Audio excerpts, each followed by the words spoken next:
വേദങ്ങളിൽ ധർമ്മശാസ്ത്രങ്ങളിൽ പറഞ്ഞ ഒരൊറ്റ പ്രിൻസിപ്പിളേ ഉള്ളൂ ജ്യോതിഷത്തിന്റെ അടിസ്ഥാനം: കർമ്മം, കർമ്മഫലം. എന്തെങ്കിലും ജ്യോതിഷത്തെ ചോദ്യം ചെയ്തിട്ടുണ്ടോ? തീർച്ചയായിട്ടും. പക്ഷെ ചോദിക്കുന്നതിന് മുന്നേ തന്നെ എന്ത് എന്ന് ചിന്തിച്ച ശേഷമാണ് എന്ത് കൊണ്ട് എന്നുള്ളത് ചിന്തിക്കുന്നത്. ജ്യോതിഷം കള്ളമാണെന്ന് തോന്നിയിട്ടുണ്ട്. ഒരുപാടൊക്കെ ശ്രമിച്ചു, ഒരുപാട് വായനയൊക്കെ വായിച്ചിട്ടും ഓരോ ഗ്രന്ഥങ്ങളിൽ റെഫറൻസ് ചെയ്തിട്ടും വീണ്ടും പൂജ്യത്തിലേക്ക് പോവുകയാണ്. ഞാൻ ഒഫൻസീവായി ചോദിച്ചതല്ല, ഒരു മനുഷ്യൻ എന്ന നിലയ്ക്ക് ചോദ്യം ചെയ്യുക എന്ന് പറയുന്നത് നമുക്ക് എല്ലാവർക്കും ഉള്ള ഒരു വികാരമാണ്. എന്തിനേയും ആദ്യം നമ്മളൊരു സംശയത്തിന്റെ കണ്ണിലൂടെയാണ് നമ്മൾ നോക്കുന്നത്. അതായത് നാം ചോദ്യം ചോദിക്കുന്നതിന് മുന്നേ തന്നെ ആ സബ്ജക്റ്റിന് ബേസിക് ആയിട്ട് നമ്മൾ ഐഡിയ മനസ്സിലാക്കണ്ടേ. ഒരു അലോപ്പതി ഡോക്ടറിന്റെ അടുത്ത് പോയിട്ട് ദശമൂലാരിഷ്ടത്തെ കുറിച്ച് ചോദിച്ചു കഴിഞ്ഞാൽ നിങ്ങൾക്ക് എവിടെ നിന്നാണ് ആൻസർ കിട്ടുക?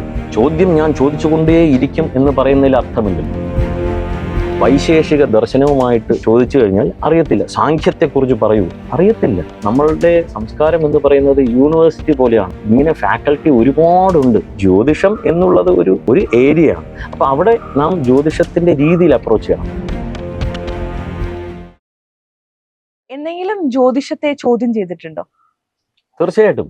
അങ്ങനെ ചോദിച്ചിട്ടാണ് ഇങ്ങനെ എത്തിയത്. തീർച്ചയായിട്ടും. പക്ഷെ ചോദിക്കുന്നതിന് മുന്നേ തന്നെ ഞാൻ എന്ത് കൊണ്ട് എന്ന് ചിന്തിക്കാതെ എന്ത് എന്ന് ചിന്തിച്ച ശേഷമാണ് എന്ത് കൊണ്ട് എന്നുള്ളത് ചിന്തിക്കുന്നത്. ജ്യോതിഷം കള്ളമാണെന്ന് തോന്നിയിട്ടുണ്ട്? ഒരിക്കലുമില്ല.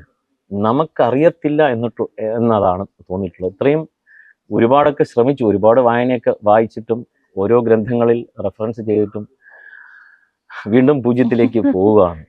അങ്ങനെ ഒരു റിവേഴ്സ് പോലെ പോയിക്കൊണ്ടിരിക്കുകയാണ്. ഞാൻ ഒഫൻസീവായി ചോദിച്ചതല്ല, പക്ഷെ നമ്മളിപ്പോ എയർഫോഴ്സിൽ ജോലി ചെയ്യുന്ന, IT-യിൽ ജോലി ചെയ്യുന്നു. അപ്പൊ ജോലി ചെയ്ത് വന്ന മേഖലകൾ എന്ന് പറയുന്നത് ഭയങ്കര റാഷണൽ ആയിട്ടുള്ള മേഖലകളാണ്.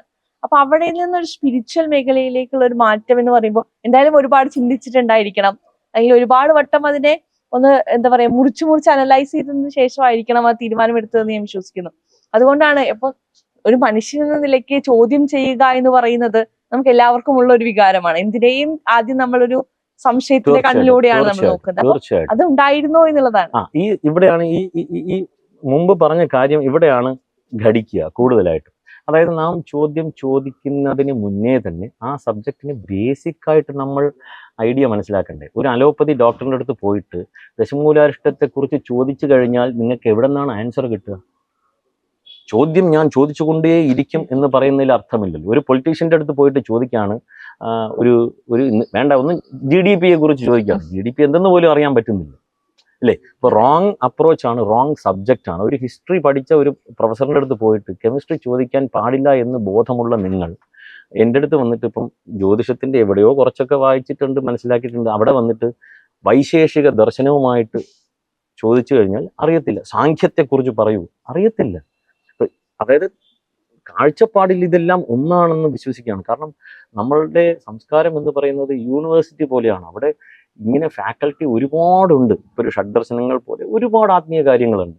അതിൽ ജ്യോതിഷം എന്നുള്ളത് ഒരു ഘടകം, ഒരു ഏരിയ ആണ്. അപ്പൊ അവിടെ നാം ജ്യോതിഷത്തിന്റെ രീതിയിൽ അപ്രോച്ച് ചെയ്യണം. അവിടെയാണ് ആദ്യം പറഞ്ഞ കാര്യം, എന്തുകൊണ്ട് എന്ന് തീരുമാനിക്കുന്നതിന് മുന്നേ, ചോദിക്കുന്നതിന് മുന്നേ എന്ത് എന്ന് മനസ്സിലാക്കണം. ഇപ്പോൾ ഉദാഹരണം നമുക്കെടുക്കാം. ജനം TV-യിൽ താങ്കൾ എത്ര കാലമായി ജോലി ചെയ്യുന്നു?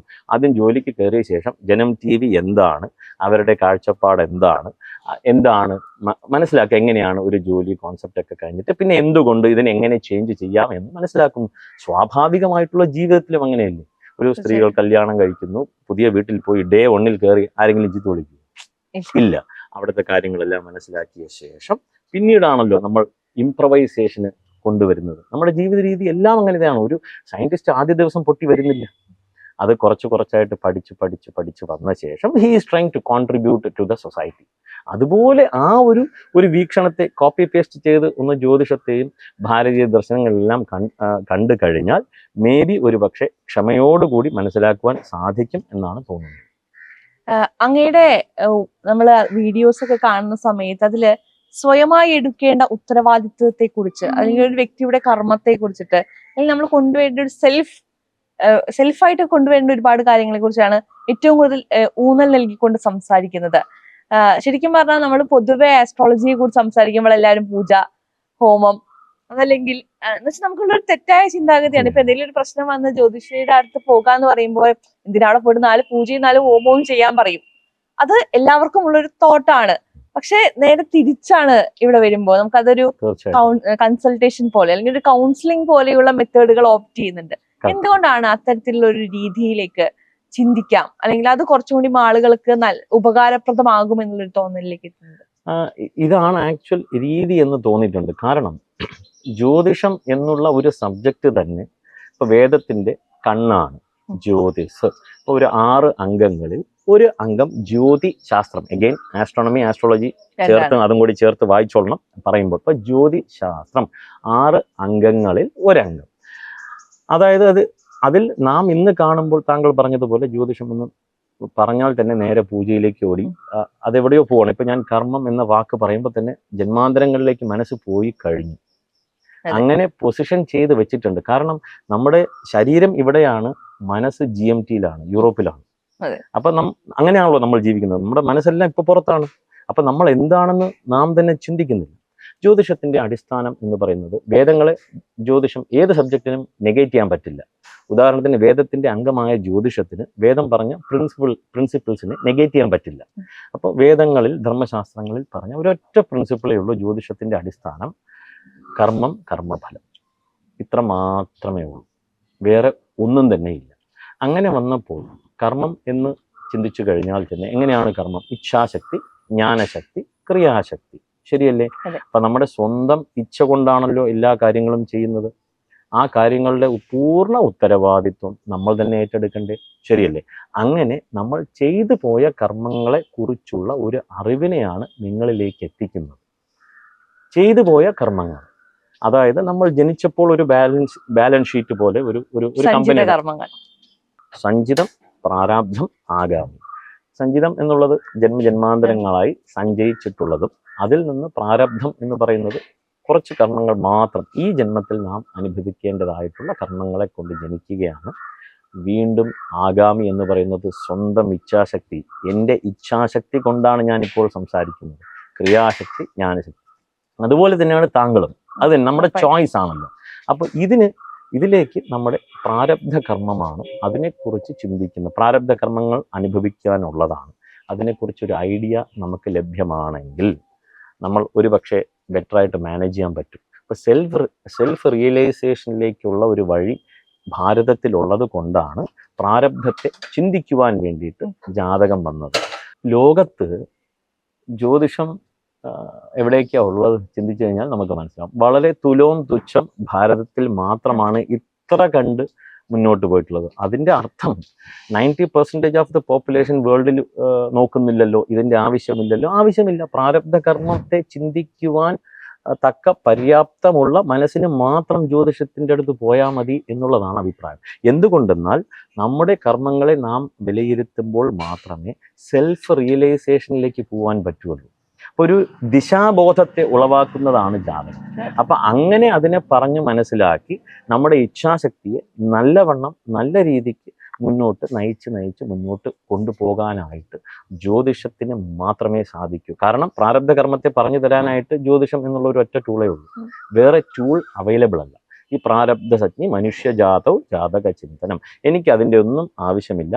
ഞാൻ എങ്ങനെയാണോ, എൻ്റെ ചിന്ത എങ്ങനെയാണോ, എനിക്കിത് മതി, ഞാൻ സഹിച്ചു കൊള്ളാം എന്ന് തീരുമാനിക്കുന്ന വ്യക്തിക്ക് പ്രാരബ്ധ കർമ്മത്തെക്കുറിച്ച് ചിന്തിക്കേണ്ട ആവശ്യമില്ല. അതായത് ഒന്നുകൂടി ഇതിനെ ചുരുക്കി പറയാം, മേ ബി കൂടുതലായും തോന്നുന്നു, ഒന്നുകൂടി ചുരുക്കി പറയാം. ജ്യോതിഷത്തെ മനസ്സിലാക്കുവാനായിട്ട്, അല്ലെങ്കിൽ ജ്യോതിഷം എന്ന സബ്ജക്റ്റിനെ അപ്രോച്ച് ചെയ്യുവാനായിട്ട് നമ്മളൊരു സമൂഹത്തെ 3 തരംതിരിക്കാം. എല്ലാ സമൂഹത്തിലും ഉത്തമന്മാർ, ഉത്തമം, മധ്യമം, അധമം ഉണ്ടല്ലോ. ഇതിൽ അധമം എന്ന് പറയുന്ന കാറ്റഗറി, അധമം എന്ന് പറഞ്ഞാൽ നികൃഷ്ടമായിട്ട് കാണാൻ ഉപയോഗിച്ച പദമല്ല. ഏത് സബ്ജക്റ്റ് കുറിച്ചാണോ നാം ചിന്തിക്കുന്നത് ആ സബ്ജക്റ്റ് വേണ്ട, എനിക്ക് ആവശ്യമില്ല എന്ന് ചിന്തിക്കുന്ന ആൾക്കാരെ അങ്ങനെ നമുക്ക് വയ്ക്കാം. ഇല്ലെങ്കിൽ നമുക്ക് ലൗകികമായിട്ട് മാത്രം സുഖലോലുപനായിട്ട് ഇത് മതി, മെറ്റീരിയൽ, ഫുൾ ഓഫ് മെറ്റീരിയൽ മാത്രം ചിന്തിച്ച് പോകുന്ന ആൾക്കാർക്ക് ജ്യോതിഷത്തിലേക്ക് വരേണ്ട കാര്യമില്ല. ഒരു ആവശ്യമില്ല, സന്തോഷമായിട്ടിരിക്കുക, ഹ്യൂമാനിറ്റി, സോഷ്യൽ, സമൂഹത്തിൽ ജീവിക്കാം. ഇനി നമുക്ക് ഉത്തമത്തിലേക്ക് പോവാം. ഉത്തമന്മാർ എന്ന് പറഞ്ഞു കഴിഞ്ഞാൽ ഇന്ന് കേരളത്തിൽ ഉത്തമ പുരുഷൻ എന്ന് പറഞ്ഞു കഴിഞ്ഞാൽ സ്വാമി ചിദാനന്ദപുരി പെട്ടെന്ന് നമുക്ക് ഓർക്കാൻ പറ്റും. തീർച്ചയായിട്ടും ഇന്ന് കാണപ്പെടുന്ന ഗുരുവാണ് തീർച്ചയായിട്ടും. അപ്പം അങ്ങനെ ഈ ഋഷികളെല്ലാം തന്നെ ആ കാറ്റഗറിയിലാണ്. അവർക്ക് സഞ്ചിതം പ്രാരബ്ധത്തെക്കുറിച്ച് ചിന്തിക്കേണ്ട കാര്യമേ ഇല്ല. ഉത്തമന്മാർക്ക് അത് ആവശ്യമില്ല, ഉത്തമ ഗണത്തിൽ വരുന്നവർക്ക്. അപ്പൊ ഉത്തമന്മാർക്ക് ആവശ്യമില്ല, അധമന്മാർക്ക് ഇത് ആവശ്യമില്ല എന്നായി. നടുക്ക് കിടക്കുന്ന എന്നെ പോലെയുള്ള കുറെ ആൾക്കാർ, മധ്യമ കാറ്റഗറി, അവിടെയുമില്ല ഇവിടെയുമില്ല. അപ്പൊ നമുക്കറിയുന്നില്ല ഈ സംസാര സാഗരം അവിടെയാണ് വരുന്നത്. അപ്പൊ നമ്മൾ ഒരു പ്രയാണമാണ്. പൂർവ്വജന്മങ്ങളിൽ അധമന്മാരായിരിക്കാം, നമുക്കറിയില്ല, വി നെവർ നോ. അപ്പൊ അങ്ങനെ നമ്മളെ കർമ്മങ്ങളെ നല്ലതിലേക്ക് ചിന്തിച്ച് ചിന്തിച്ച് ജന്മജന്മാന്തരമായി സഞ്ചയിച്ച് വാസനാരൂപേണ സംസ്കാര രൂപേണ അത് വന്ന് വന്ന് വന്ന് വന്ന് വീണ്ടും നമ്മൾ ഉത്തമ മാർഗത്തിലേക്ക് നീങ്ങുകയാണ്. ആ ലക്ഷ്യബോധത്തിന് സഹായിക്കുന്ന ഘടകമാണ് ജാതകം, അവനവന്റെ കർമ്മം. അപ്പൊ നിങ്ങളുടെ കർമ്മഫലം ഇതാണെന്ന് നിങ്ങളെ ബോധിപ്പിക്കുമ്പോൾ ഒരു പക്ഷേ നമ്മൾ ചിന്തിച്ചേക്കാം, ഇത് എൻ്റെ കർമ്മമാണ്, ഞാൻ അനുഭവിക്കുന്നത്, ആ കർമ്മത്തെ ശരിയാക്കണം എന്നുള്ള ഒരു ചിന്ത മതിയല്ലോ. അപ്പൊ ഒരു സ്റ്റെപ്പ് നമുക്ക് മുന്നോട്ട് വെക്കാമല്ലോ. അതിലേക്ക് സഹായിക്കുന്ന ജാതകം എന്ന ഒരു ടൂളിനെ നാം എന്ത് ചെയ്യുന്നു, ഇന്ന് ഒരു വേറെ രീതിക്കാണ് അതിന്റെ പോലെയാണ് ജാതകത്തെ ഒരു പെർസെപ്ഷനിലേക്ക് കൊണ്ടുപോയ ശേഷം ഇന്ന പൂജ കഴിക്കുക, ഇന്ന ഹോമം കഴിക്കുക എന്നുള്ള ഒരു തോട്ട് പ്രോസസ്സിലേക്ക് നീക്കുകയാണ്. തീർച്ചയായിട്ടും പൂജ ഹോമം എല്ലാം ഉണ്ട്, പക്ഷെ അതിനെ നോക്കിക്കാണേണ്ട വിധം വേറെയാണ്. ഇല്ല എന്നൊന്നുമില്ല. എന്ത് പരിപാടി ചെയ്താലും എന്ത് ആക്ഷൻ നമ്മൾ ചെയ്താലും ഒരു സ്റ്റെപ്പ് ആധ്യാത്മികതയിലേക്ക് നീക്കി വെക്കുന്നതാണ് ഭാരതീയ സംസ്കാരം. നിങ്ങളെ എങ്ങനെയെങ്കിലും ഈ ഒരു കഷ്ടപ്പാടിൽ നിന്ന് ഒരു ചിന്ത മാറ്റി, അതായത് നമ്മൾ കാണുന്ന ദൃഷ്ടിയിലാണ് ലോകമുള്ളത്. ലോക്യതയെ അനുഭൂയതേ ലോകഃ. ഞാൻ നിങ്ങളെ കാണുന്ന വിധത്തിലാണ് നിങ്ങൾ എന്നെ മനസ്സിലാക്കുന്നത്. ഒരു നിമിഷം എൻ്റെ ദൃഷ്ടിക്ക് മാറ്റം വന്നു കഴിഞ്ഞാൽ പിന്നെ ശില്പ ഇവിടെ ഇരിക്കാനായിട്ട് തോന്നത്തില്ല. എങ്ങനെയെങ്കിലും മൈൻഡ് അപ്പ് ചെയ്ത് ഇയാളുടെ മുമ്പിൽ നിന്ന് ഒളിച്ചോടണം എന്നുള്ളൊരു ചിന്തയായിരിക്കും. അപ്പൊ ആ കാണുന്ന ദൃഷ്ടിയാണ് ആ ലോകം. അതിനെ ഒന്ന് എലിവേറ്റ് ചെയ്ത് അടുത്ത പോസിബിലിറ്റീസിലേക്ക് കൊണ്ടുപോകാനായിട്ട് ജ്യോതിഷം ഉപകാരപ്പെടും. അതിന് നമ്മൾ പ്രീ കൺസീവ്ഡ് ഒന്നും ആകാതെ ജനങ്ങൾക്ക് തീർച്ചയായിട്ടും അവരവരുടെ ജനന തീയതി, സമയം, ജനിച്ച സ്ഥലം വെച്ച് ഗ്രഹനില വെച്ചുകൊണ്ട് നമുക്ക് ഒരു മനസ്സിലാക്കാൻ പറ്റും. ആ ഒരു ഐഡിയ നമ്മളെ ഹെൽപ്പ് ചെയ്യും. ഇപ്പൊ ഒരുപാട് ആളുകള് അങ്ങയുടെ അടുത്തേക്ക് വരുന്നുണ്ടാകും ഈ ജ്യോതിഷവുമായി ബന്ധപ്പെട്ടിട്ടുള്ള സംശയങ്ങൾ തീർക്കാൻ, അല്ലെങ്കിൽ അവരുടെ ഭാവിയെ കുറിച്ച് അറിയാൻ, അല്ലെങ്കിൽ ഇപ്പോഴുള്ള പ്രശ്നങ്ങൾ എന്ന്. ഇതില് ഏതെങ്കിലും അനുഭവങ്ങൾ അങ്ങയുടെ ഏതെങ്കിലും ചിന്താഗതിയെ മാറ്റി മറിച്ചിട്ടുണ്ടോ, അല്ലെങ്കിൽ മറക്കാൻ പറ്റാത്ത ഏതെങ്കിലും തരത്തിലുള്ള അനുഭവങ്ങൾ ഉണ്ടായിട്ടുണ്ടോ ഈ വരുന്ന ആളുകളിൽ നിന്ന്? ഒരുപാട് അനുഭവങ്ങളുണ്ട്.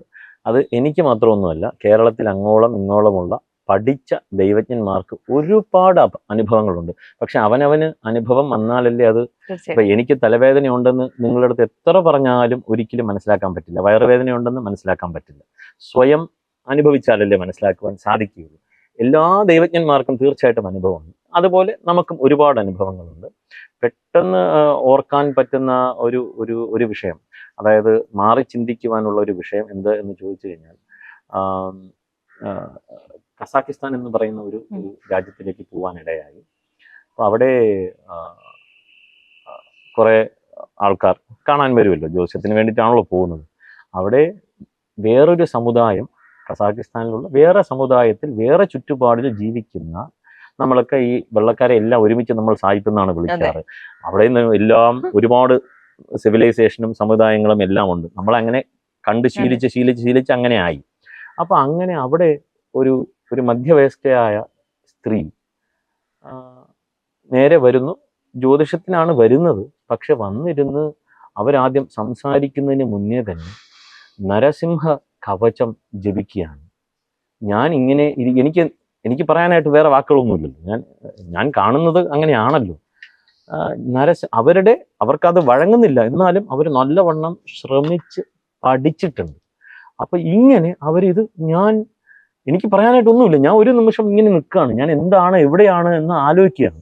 അങ്ങനെ ഒരു സംഭവമാണ്. അങ്ങനെ അത് ചിന്തിക്കുമ്പോൾ കുറേ പേർ അവരുടെ ഗ്രൂപ്പിലുള്ളവർ എല്ലാം തന്നെ ഇന്ത്യയിലേക്ക് അവർ വർഷത്തിൽ വരുമെന്നും ഈ ഹിമാലയം മുതലായ സ്ഥലത്ത് സഞ്ചരിക്കുമെന്നും വീടുകളിൽ വിളക്ക് കത്തിക്കുന്നുണ്ട് ഗണപതിയുടെ മുമ്പിൽ. അപ്പോൾ ഞാൻ താമസിച്ച വീട്ടിൽ തന്നെ അവിടെ ഫാമിലിയിൽ ആ സ്ത്രീ വിളക്ക് കത്തിക്കുകയാണ്. പക്ഷെ ലൈറ്റർ ഉപയോഗിച്ചിട്ടാണ്. അപ്പം നമ്മൾ കണ്ടു വളർന്നത് എന്താണ്? ലൈറ്റർ ഉപയോഗിക്കുമ്പം സിഗരറ്റ് വലിക്കാനാണ് ലൈറ്റർ ഉപയോഗിക്കുന്നത്. അപ്പൊ എനിക്ക് ആദ്യം ഈ ഇങ്ങനെ ലൈറ്റർ ഉപയോഗിച്ചാണോ വിളക്ക് കത്തിക്കുന്നത് എന്നാണ് എൻ്റെ ധാരണ. പക്ഷെ ഞാൻ നന്നായിട്ട് ചിന്തിച്ചപ്പം ഇത് വേറൊരു രാജ്യമാണെന്നും തണുപ്പ് പ്രദേശമാണെന്നും അവിടെ തീപ്പെട്ടി എന്നുള്ള ഒരു കോൺസെപ്റ്റ് ഇല്ല എന്നും അവർ ഈ ലൈറ്ററിനെ തീപ്പെട്ടിയായിട്ട് കാണുകയാണ്. അവർക്ക് ആ ഭാവ വ്യത്യാസമില്ലല്ലോ. ഇപ്പൊ ചിത്തത്തിൽ നിർവികാരാത്മകയെ ചിത്തെ ഭാവ പ്രഥമ വിക്രിയ എന്നുള്ളതാണ്. അപ്പൊ അങ്ങനെ അവർ രാവിലെ വിളക്ക് കത്തിക്കുകയാണ്, ഒരു ഓറഞ്ച് ഗണപതിയുടെ ചിത്രത്തിന് മുമ്പ് വെക്കുകയാണ്, അവരെന്തോ പ്രാർത്ഥിക്കുകയാണ്, അവരുടെ ജോലിയുമായിട്ട് പോവുകയാണ്. ഇതൊരു അനുഭവമാണ്. കാരണം പുറം രാജ്യത്ത് ഇതേപോലെ ഒരു അനുഭവം കൂടി ഇന്ന് ഒരുപാട് പേർ കേരളത്തിൽ നിന്ന് തന്നെ, ഞാൻ മാത്രമൊന്നുമല്ല, ഒരുപാട് പേർ പുറം രാജ്യങ്ങളിലൊക്കെ പോയി ഈ ജ്യോതിഷത്തിന്റെ യാഥാർത്ഥ്യങ്ങളെ പറഞ്ഞ് മനസ്സിലാക്കുന്നുണ്ട്. അങ്ങനെ ഒരു അനുഭവം കുറച്ച് ഈ ആസ്ട്രോളജിയുടെ ഒരു ക്ലാസ് എടുക്കുവാനായിട്ട് ഒരു വർക്ക്ഷോപ്പ് സെമിനാർ ഇതൊക്കെ ചെയ്യുന്നുണ്ട്. അതിനുവേണ്ടി മോസ്കോയിൽ പോയിട്ടുണ്ടായിരുന്നു. അങ്ങനെ ഫസ്റ്റ് ഡേ ഇൻട്രൊഡക്ഷൻ നടക്കുകയാണ്. 10-11 പേരെന്തോ ഉള്ളൂ, അത്രയേ ഉള്ളൂ, അല്ല ബിഗ് ഗ്രൂപ്പ് അങ്ങനെയൊന്നുമില്ല. 10-11 പേരുള്ള ഒരു ഗ്രൂപ്പിൽ ഇൻട്രൊഡക്ഷൻ നടക്കുമ്പം അതിൽ ഓരോ ആൾ പേരും ഇതൊക്കെ പറയുകയാണ്, ഇന്ന സ്ഥലത്ത് ജോലിയാണെന്നൊക്കെ. അതിലൊരു സ്ത്രീ പറയുകയാണ്, രാവിലെ ഞാൻ ജോലിക്ക് പോകുന്നതിന് മുമ്പേ ബ്രഹ്മവൈവർത്ത പുരാണം വായിച്ചിട്ടാണ് ഞാൻ പോകുന്നത് എന്ന് പറഞ്ഞു. അപ്പൊ തന്നെ നമ്മുടെ കാറ്റ് പോയി. ഇതെന്തെന്ന് അറിയില്ല. ആൾക്കാരുടെ ധാരണ എന്ന് പറയുന്നത് നെറ്റിൽ ഭസ്മം അടിച്ച് ചെന്നിട്ട് കഴിഞ്ഞാൽ എല്ലാം അറിയത്തില്ല. നമ്മൾ പഠിച്ച, കാരണം ഇപ്പൊ ഒരു അലോപ്പതി പെട്ടെന്ന് എടുക്കുക, കാർഡിയോളജി മാത്രം പഠിച്ച ഒരു ഡോക്ടർക്ക് യൂറോളജി അതിന്റെ ഒരു ബേസിക് അറിയാമായിരിക്കും, അല്ലാതെ അറിയില്ലല്ലോ. അപ്പൊ ബ്രഹ്മവൈവർത്ത പുരാണം എന്ന് ഞാൻ കേട്ടിട്ടില്ല. അപ്പൊ ഇവര് പറയാണ് ഡെയിലി കുറച്ച് പോർഷൻ വായിച്ചിട്ടാണ് ഓഫീസിൽ പോകുന്നത് എന്ന് പറയുമ്പോൾ, അതും USSR മോസ്കോ. അത് എൻ്റെ ആദ്യത്തെ അനുഭവമാണ്. അതായത് ഞാൻ ടെക്നോ പാർക്കിൽ നിന്ന് ഇറങ്ങിയ ശേഷം ആദ്യത്തെ മാസം ഞാൻ യാത്ര ചെയ്യുന്നത് ഈ ജ്യോതിഷം പഠിപ്പിക്കാൻ ആ ഒരു വർക്ക്ഷോപ്പായിട്ട് അങ്ങോട്ട് പോയതാണ്. ആദ്യത്തെ അനുഭവം എനിക്ക് തോന്നുന്നു 2015-16 ആ ഒരു കാലഘട്ടം. ഇങ്ങനെ ഒരാൾ പറയുമ്പോൾ എന്തായിരിക്കും ചിന്തിക്കുക? അത് എന്നെ വല്ലാണ്ട് മാറ്റി. കാരണം പല സ്ഥലത്തും നമ്മൾ കണ്ടിട്ടുള്ളതെല്ലാം ഈ കിണറ്റിലെ തവളകളെ പോലെയാണല്ലോ നമ്മൾ ചിന്തിക്കുന്നത്. അതിൻ്റെ പെർസെപ്ഷനിലേക്ക് നമ്മുടെ പെർസെപ്ഷനെ മാറ്റും. അത് ഒരു വലിയൊരു അനുഭവമാണ്. അങ്ങനെ ഈ ഒരു ഹോളിസ്റ്റിക്കൽ അതായത് എൻ്റെ ഭാഷയിൽ ഞാൻ സംസാരിച്ചു കൊണ്ടിരുന്നാൽ ഒരുപക്ഷെ നിങ്ങൾക്ക് മനസ്സിലാവില്ലല്ലോ. നിങ്ങൾക്ക് മനസ്സിലാകുന്ന ഭാഷയിൽ വേണം ഞാൻ സംസാരിക്കേണ്ടത്. അപ്പൊ ജ്യോതിഷം എന്ന ഒരു സബ്ജക്റ്റ് പൊതുവെ ശാപം, ദോഷം, കാളസർപ്പയോഗം, ദുരുദുരായോഗം, ദേശി യോഗം, വാസി യോഗം എന്നൊക്കെ, ഗജകേസരി യോഗം എന്നൊക്കെ പറയുമ്പോൾ സാധാരണക്കാരന് ഇതെല്ലാം നല്ലത് അല്ലെങ്കിൽ ചീത്ത, ഇത്ര മാത്രമേ ഉള്ളൂ. ഗുണം അല്ലെങ്കിൽ ദോഷം, അല്ലെ, എത്രയല്ലേ ഉള്ളൂ. അപ്പൊ ഇതിന് പല ആംഗിളിൽ ഈ കടിച്ചാ പൊട്ടാത്ത സംസ്കൃതമൊക്കെ പറയുമ്പോൾ രാഹുവിനെ കേതു നോക്കിയപ്പോൾ ശുക്രൻ അവിടെ നിന്ന് ഒളിച്ചോടി എന്നൊക്കെ പറഞ്ഞ ഒരു ലാംഗ്വേജ് ഒക്കെ കൊണ്ടുവന്നു കഴിഞ്ഞാൽ അത് മേ ബി സാധാരണ ഇന്നത്തെ ആൾക്കാർക്ക്, ഒരുപക്ഷെ പഴയ തലമുറ കുറച്ചുകൂടി ശാസ്ത്രത്തോട് കൂടി അടുത്തുണ്ടായിരുന്നത് കൊണ്ട് അവർക്ക് മനസ്സിലാക്കുവാൻ പറ്റിയേക്കും. ഇന്ന് അത് സാധ്യമാകാത്ത പക്ഷം ടെക്നിക്കൽ ടെർമിനോളജി ഒന്നും ഉപയോഗിക്കാതെ ഫലഭാഗത്ത് സാധാരണക്കാരനെ നിങ്ങളുടെ ഭാഷയിൽ സംസാരിച്ച് മനസ്സിലാക്കി തരുന്നത് കുറച്ചുകൂടി ഒരു നല്ലതായിരിക്കും. കാരണം താങ്കൾക്ക് അതിനെ റിലേറ്റ് ചെയ്യാൻ പറ്റും. റിലേറ്റ് ചെയ്യാതെ ഇന്ന ശാപമുണ്ട്, ഇന്ന ചെയ്യുക എന്ന് പറഞ്ഞു കഴിഞ്ഞാൽ ഒരു ഹാർഡ് ആൻഡ് ഫാസ്റ്റ് റൂൾ ആയില്ലേ. തീർച്ചയായിട്ടും. അപ്പൊ ഇത് എന്തിനു വേണ്ടിയിട്ടാണ്? നിങ്ങളുടെ മാനസികമായിട്ട് ഒരു ഹാബിറ്റിലൂടെ ശീലം സർവത്ര വൈധനം, ശീലത്തിലൂടെ നിങ്ങളെ അടുത്ത നെക്സ്റ്റ് ലെവലിലേക്ക് മൂവ് ചെയ്യണം. അവിടെയാണല്ലോ അതിന്റെ കാര്യമുള്ളത്. അല്ലാതെ ഒരു പൂജ കഴിച്ചാൽ എല്ലാം സാധ്യമാകുമ്പോൾ ഞാൻ ജനിച്ചപ്പോൾ ചെയ്താൽ പോലെ ഒരു ഗണപതി ഹോമോ സൂർജനോമോ കഴിച്ചു കഴിഞ്ഞാൽ next 70 years is taken care. ശരിയല്ലേ? അല്ലെ, ശരിയല്ലേ? അപ്പൊ അത് അങ്ങനെ ആ ഒരു പെർസെപ്ഷനിലേക്ക് ഇന്നും കുറെ നടക്കുന്നുണ്ട്. ഇപ്പൊ ഒരു ധന ആകർഷണ ഭൈരവയന്ത്രം, അതിപ്പോ വീട്ടിൽ വെച്ചാൽ ധനം വരുമെങ്കിൽ അത് വീട്ടിലല്ല വെക്കേണ്ടത്, കേരള ട്രഷറി വെച്ചാൽ പോരെ. പിന്നെ ജോലിക്ക് പോവുകയും വേണ്ട വീട്ടിൽ വെച്ച്. ശരിയല്ല. അപ്പൊ ഇതിന്റെ പെർസെപ്ഷൻ എന്താണ്? അപ്പം അവിടുത്തെ ചോദ്യമായി ധനം എന്താൽ എന്ന് അടുത്ത് ചിന്തിക്കേണ്ടി വരും. അപ്പൊ നമ്മുടെ കാഴ്ചപ്പാടിൽ ധനം എന്നുള്ളത് രൂപ മാത്രമാണ്, നോട്ട് മാത്രമാണ്. അത് അങ്ങനെയല്ല. ശാസ്ത്രത്തിന്റെ കാഴ്ചപ്പാടിൽ സുഖപര സാധനത്വാത് സുഖശബ്ദേന ധനമപി ഗൃഹ്യതേ. അപ്പൊ ഈ ക്യാമറ എന്ന് പറയുന്നത് ജനം ടിവിയുടെ ധനമാണ്. ശരിയല്ലേ? അപ്പൊ എന്തിൽ നിന്നാണോ സുഖപര സാധനത്വാത്, സുഖം എന്നുള്ള അവസ്ഥയ്ക്ക് കാരണമാകുന്നത്. അതിനെയാണ് ഉദ്ദേശിച്ചത് ധനം എന്നുള്ളത്. അപ്പൊ നമ്മൾ ഈ ധനം എന്ന വാക്കിനെ നമ്മൾ കേട്ട് ശീലിച്ച് അങ്ങനെ പോയി, ഒരു സമൂഹ മനസ്സായി അതിനെ ക്യാപിറ്റലൈസ് ചെയ്യാണ്. കാരണം നിങ്ങളുടെ ഭയമാണ് എൻ്റെ ധനം, your fear is my money, your anxiety is my money. അപ്പൊ അങ്ങനെ അതിനെ ക്യാപിറ്റലൈസ് ചെയ്യുന്നു. അത് എല്ലാ സ്ഥലത്തും ഉണ്ട് കേട്ടോ. ഞങ്ങളിപ്പോൾ എക്സ്പ്ലിസിറ്റ്ലി ഇതിനെ ആൾക്കാരുടെ മുമ്പിൽ പ്രചരിപ്പിക്കുകയാണ്. ലീഗൽ ലോയേഴ്സിലുമുണ്ട്, ഡോക്ടേഴ്സിലുമുണ്ട്, പോലീസിലുണ്ട്, പൊളിറ്റീഷ്യനിലുണ്ട്, എല്ലാ ഫീൽഡിലും ഉണ്ട്. അതുപോലെ തന്നെയാണ് എല്ലാ സ്ഥലത്തും. പറഞ്ഞിട്ട് ഗുണവും ദോഷവും. ഇപ്പോ നേരത്തെ പറഞ്ഞു IT ഫീൽഡിൽ നിന്ന് ഇറങ്ങുന്ന സമയത്താണ് ഈ മോസ്കോയിൽ ഉണ്ടായ അനുഭവം ഉണ്ടായത്. ഇത്തരം അനുഭവങ്ങൾ തന്നെയാണോ ഈ IT ഫീൽഡും അതല്ലെങ്കിൽ എയർഫോഴ്സ് ജോലിയും എല്ലാം വേണ്ടെന്ന് വെച്ച് ഈ ജ്യോതിഷം തിരഞ്ഞെടുക്കാൻ കാരണമായത്? ഇതിന് മുമ്പ് അത്ര കണ്ട അനുഭവം ഇല്ലല്ലോ. പാർട്ട് ടൈം ആയിട്ടാണ് ഈ ജ്യോതിഷമൊക്കെ ചെയ്തുകൊണ്ടിരുന്നത്. പക്ഷേ ഇതിന് കാരണക്കാരൻ ആര് എന്നുള്ള ഒരൊറ്റ ചിന്തയാണ്. അതിലേക്ക് ചിന്തിച്ച് എന്ത് എന്ത് എന്ത് എന്നുള്ള ചിന്തയാണ്. എന്തുകൊണ്ട് എന്നുള്ളത് പിന്നീടാണ്. ആ എന്ത് എന്നുള്ളതിനെ പഠിച്ച ശേഷം എന്തുകൊണ്ട് എന്ന് പഠിക്കുമ്പോൾ നമുക്ക് റിലേഷൻ മനസ്സിലായി. ഈ എല്ലാത്തിനും കാരണക്കാരൻ ഈ ഞാൻ തന്നെയാണ് എന്നുള്ളതാണ്. അപ്പോൾ ഈ കർമ്മഫലം മാത്രമേ ഉള്ളുവെങ്കിൽ പിന്നെ ഗ്രഹത്തിന്റെ റോൾ എന്താണെന്ന് ചിന്തിക്കേണ്ടിയിരിക്കുന്നു. എന്തിനാണ് ശനി, എന്തിനാണ് സൂര്യൻ, എന്തിനാണ് ചന്ദ്രൻ എന്ന് ചിന്തിച്ചു. അപ്പോൾ ഇതെല്ലാം നമുക്ക് കാണിച്ചു തരുന്നതാണെന്ന് മനസ്സിലായി. തെർമോമീറ്റർ, ഇപ്പൊ തെർമോമീറ്റർ ഇല്ലാതെ പനിയെ അളക്കാൻ പറ്റില്ല. പനിയെ അളക്കണം എന്ന് ബോധമുള്ളവൻ മാത്രമല്ലേ പോവുള്ളൂ ഹോസ്പിറ്റലിൽ. പനിയെ അളക്കണം, എനിക്കൊന്ന് മനസ്സിലാക്കണം എത്രയുണ്ട്, എനിക്കൊന്ന് മാനേജ് ചെയ്യണം. കാരണം നമ്മുടെ ഉള്ളിലുള്ള ഒരു ഇൻഹെറന്റ് നേച്ചർ ഓഫ് മാൻ ചോദിച്ചു കഴിഞ്ഞാൽ എല്ലാ പ്രതികൂല സാഹചര്യത്തെയും നേരിടുക എന്നുള്ളതാണ് നമ്മുടെ ഉള്ളിലുള്ളത്. Disaster management. ഇന്ത്യൻസ് അതിൽ പുറം രാജ്യങ്ങളിൽ പോയി കഴിഞ്ഞാൽ ഇന്ത്യൻസ് മാത്രമാണ് ഈ ഡിസാസ്റ്റർ മാനേജ്മെന്റ്, അവർക്ക് നാച്ചുറൽ ആയിട്ട് വരും. ഏത് ഡിസാസ്റ്ററിനെയും അവർ ശരിയാക്കും. അപ്പൊ ആ ഒരു മാനേജ് ചെയ്യുക, പ്രതികൂല സാഹചര്യത്തെ മാനേജ് ചെയ്യുക. അപ്പൊ ഈ പ്രതികൂല സാഹചര്യത്തെ കാണിച്ചു തരികയാണ് ജാതകം ചെയ്യുന്നത്. ഗ്രഹങ്ങൾ ഗ്രഹനിലയിലൂടെ പ്രതികൂല സാഹചര്യം വരുന്ന സമയത്തെ കാണിച്ചു തരികയാണ്. അപ്പോൾ നിങ്ങൾ ഒരു പക്ഷേ ടെൻഷൻ അടിക്കില്ല. ഇത് പറഞ്ഞിട്ടുണ്ട് 6 മാസം പ്രതികൂലമാണ്, അത് കഴിഞ്ഞാൽ നോക്കിക്കോ ഞാൻ കൊണ്ട് കയറും. തോന്നിയില്ലേ? കോൺഫിഡൻസ് ആയില്ലേ? അപ്പൊ അതിനെ അങ്ങനെയല്ലേ പറഞ്ഞ് മനസ്സിലാക്കേണ്ടത്. ഇപ്പൊ 7.5 ശനി സാധാരണക്കാർക്ക് പറഞ്ഞ് ദോഷകാലഘട്ടമാണ്. ദോഷം ദോഷം ദോഷം. കേരളത്തിന് ഈ ആ വാക്ക് കേൾക്കാനില്ല. ദുഷ്യതേ ദോഷ. പാല് 2 ദിവസം വെച്ച് കഴിഞ്ഞാൽ അത് ദുഷിച്ച പാലായി കഴിഞ്ഞു. ദോഷം എന്ന വാക്ക് അവിടെ ഉപയോഗിച്ചിട്ടില്ല, നമ്മൾ ഉപയോഗിക്കുന്നില്ല. ഇപ്പൊ ദുഷിച്ച തക്കാളി പറയുന്നില്ലല്ലോ. അപ്പൊ നമ്മുടെ യൂസേജ് ആണ്. അപ്പൊ ദോഷം ദോഷം ദോഷം എന്ന് പറഞ്ഞാൽ ഈ 7.5 ശനി എന്ന് പറയുന്നത് ജീവിതത്തെ പഠിക്കുന്നതാണ്. ജീവിതത്തെ ആ ശനി എന്ന് പറയുന്ന ഗ്രഹം കാണിച്ചു തരികയാണ്. ഇനിയുള്ള ഒരു 7.5 കൊല്ലം നിങ്ങൾ നന്നായിട്ട് പഠിക്കും ജീവിതത്തെ എന്ന ഒരു ഇൻഫർമേഷൻ നമുക്ക് നൽകുകയാണ്. വേണമെങ്കിൽ സ്വീകരിക്കാം, വേണമെങ്കിൽ തള്ളിക്കളയാമല്ലോ. അപ്പൊ നമ്മൾ അതിനെ വീക്ഷിക്കുന്ന രീതി തന്നെ മാറി. അതായത് ഒരാളെ ഞാൻ താങ്കളെ സഹോദരിയായിട്ട് വീക്ഷിക്കാം, ഫ്രണ്ടായിട്ട് വീക്ഷിക്കാം, അമ്മയായി കാണാം, മകളായി കാണാം. ശരിയല്ലേ? അപ്പൊ എൻ്റെ വീക്ഷണം മാറുമ്പോഴാണ് എൻ്റെ ഭാവം മാറുമ്പോൾ എൻ്റെ രീതികളും മാറും. ശരിയല്ലേ?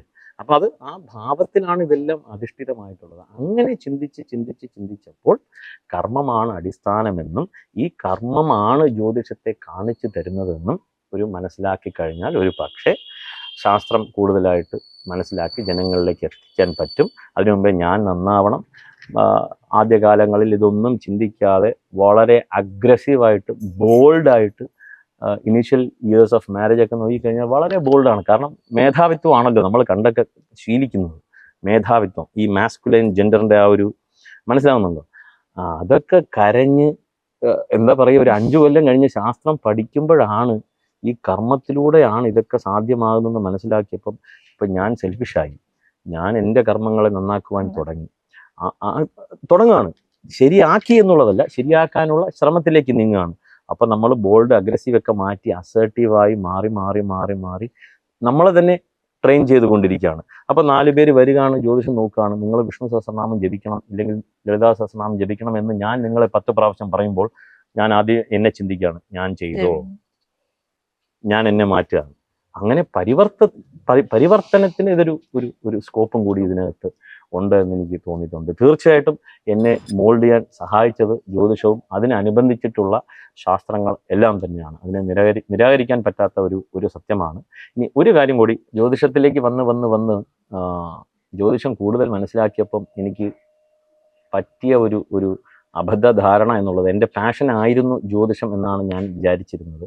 പക്ഷേ എൻ്റെ പാഷൻ അല്ല എന്ന് 2018-19 കാലഘട്ടങ്ങളിൽ മനസ്സിലായി. കാരണം ഇതിൻ്റെയൊക്കെ കിടപ്പ് വേദാന്തത്തിലാണ്. അപ്പോൾ വേദാന്തത്തിലേക്ക് നീങ്ങിയപ്പം ഇതിനെ ഒരു പ്രൊഫഷൻ അല്ലെങ്കിൽ ഒരു ടൂളായി കണ്ട് ആ ദൃഷ്ടിയിലൂടെ ഇതിനെ ഹാൻഡിൽ ചെയ്യാൻ തുടങ്ങുകയാണ്. കാരണം ഇതിൽ നിന്നും ബിയോണ്ട് ആസ്ട്രോളജിയിലേക്ക് മനുഷ്യൻ പോകണം. ബിയോണ്ട് ആസ്ട്രോളജി, അതായത് നമുക്ക് സംഗീതം, പ്രാരബ്ധ കർമ്മം, ആഗാമി, ഇത് മൂന്നിനെ നമ്മൾ എങ്ങനെ അടുത്ത ലെവൽ ഉത്തമം അവിടത്തേക്ക് നീങ്ങുക. അപ്പോൾ ഈ അവിടേക്ക് നമ്മളെ സഹായിക്കുന്ന ഇല്ലെങ്കിൽ ദാർശനികമായിട്ടുള്ള ഷഡ് ദർശനങ്ങളിൽ വേദാന്തമാണ്. അപ്പോൾ വേദാന്തത്തിലേക്ക് നീങ്ങിയപ്പം എൻ്റെ പാഷൻ അവിടെയാണെന്നും അതാണ് അൾട്ടിമേറ്റ് എന്നും അതിലേക്കാണ് നാം പോകേണ്ടതെന്നും മനസ്സിലായി. അങ്ങനെ ജ്യോതിഷം എന്നുള്ളത് എല്ലാവരും ഇനിയിപ്പോൾ ജനിച്ചു കഴിഞ്ഞാൽ ഒരു കർമ്മം ചെയ്യണം, അതിലേക്ക് അങ്ങനെ ചെയ്തുകൊണ്ടിരിക്കുകയാണ്. പക്ഷെ ഇപ്പം പാഷൻ വേദാന്തം.